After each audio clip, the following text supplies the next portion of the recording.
official government buildings from the mid-19th century, a glaring inconsistency stares back at us. Vast, empty spaces. Look at this corridor. Its height seems excessive even for the grandest palace. But this isn't a palace. It's an ordinary administrative building. Official history tells us this was for ventilation or a display of imperial grandeur. But any modern engineer will tell you, building ceilings this high is a nightmare for heating and a colossal waste of materials. Why design a doorway 15 feet tall if the person walking through it is barely 5'7"?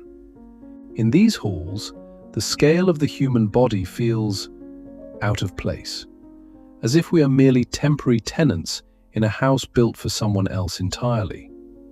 Look at these steps. This is the interior of an old courthouse. For the average person, climbing this staircase is an actual workout. We've been taught to dismiss this as monumental style. But architecture is, first and foremost, about ergonomics. Why build steps that require you to lift your leg unnaturally high?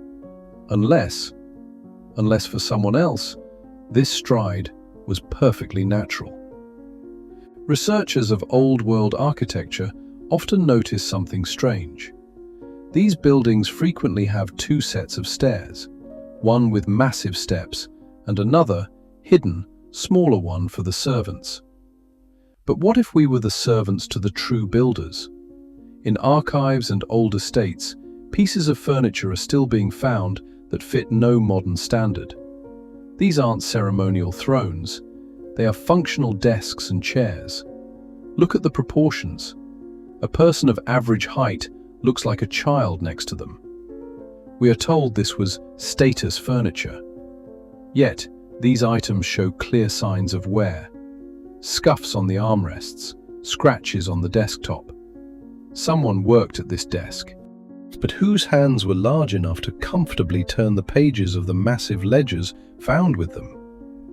Let's return to the photographs. It's often said that giants were a rare genetic anomaly, but archival group portraits from the late 19th century paint a different picture. We don't see sickly individuals with canes, we see strong, imposing figures. They stand in the back rows, towering over the crowd by 3 or 4 feet. This doesn't look like a random mutation. It looks like the coexistence of two different biological classes within one society. This is especially noticeable in military photographs. The army is a place where everything is standardized: height, uniforms, equipment. And yet, among a row of soldiers, we often find a figure who looks like a mountain. This individual wears the same uniform and carries the same serious expression. He isn't a sideshow, he's a soldier. It seems that at the time, the presence of such individuals in the ranks was taken for granted. In mass culture, we've been sold the image of the circus giant, the tragic figure displayed for money. But look at these formal portraits. We see intelligent faces, expensive suits, and confident poses. These people do not look like victims of exploitation. They look like the elite, like those who manage the process rather than those who perform for it. There is a theory that giants were a functional caste. Before the advent of heavy machinery, people of such stature and strength were indispensable as overseers, guards, or master engineers. In these archives, high-ranking men stand at the entrances of government agencies. Their posture radiates authority. They fit the scale of these massive buildings perfectly. Notice the interiors of these offices.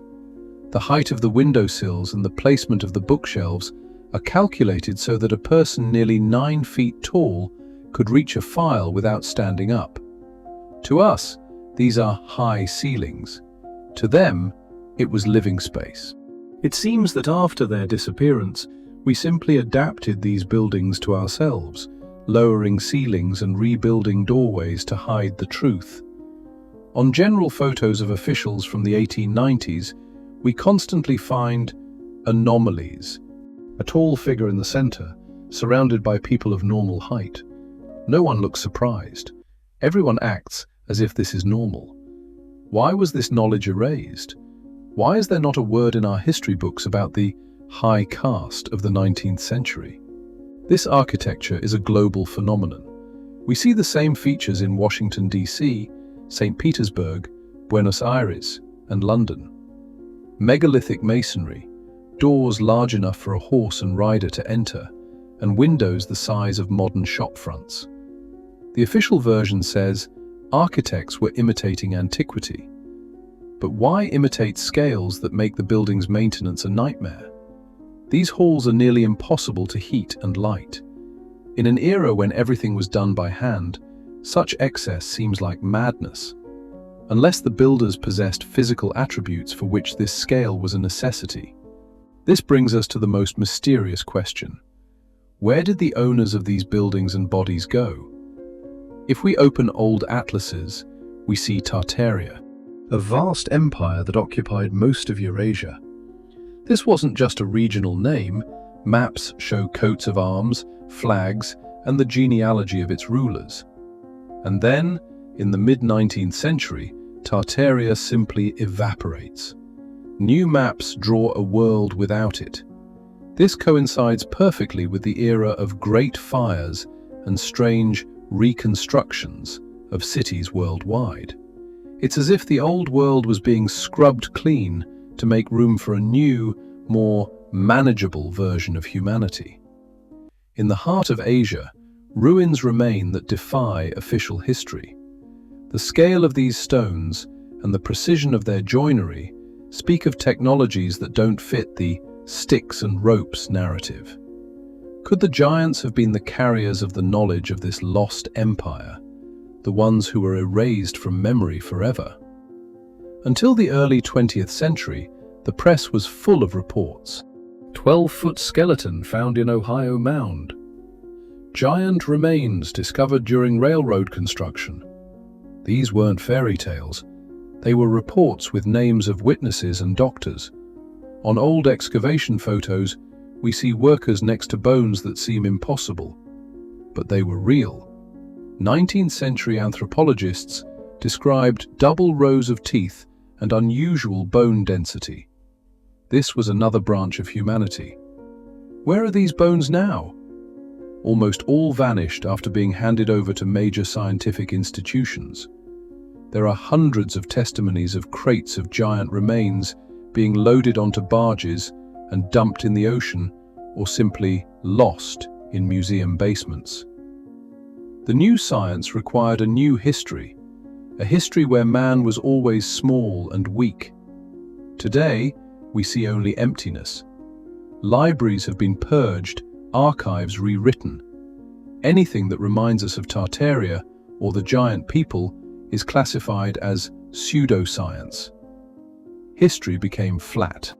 We were left with only fragments, forced to believe that high ceilings were just a whim of the wealthy and strange photos were just a defect of old optics. But logic suggests otherwise. In some photos, traces of crude retouching are visible. Figures that were too tall were simply painted over or turned into blurred spots. We live in a world where our very past has been censored. Next time you find yourself in an old world building, look up. Feel the scale of those doors. Think about why you have to reach so high to open a window. Perhaps these walls remember different masters, those who were stronger, taller, and whose empire was wiped from the face of the earth, leaving us with only stone riddles and photographs we were never supposed to see. The question isn't just if they existed, but why we were forced to forget.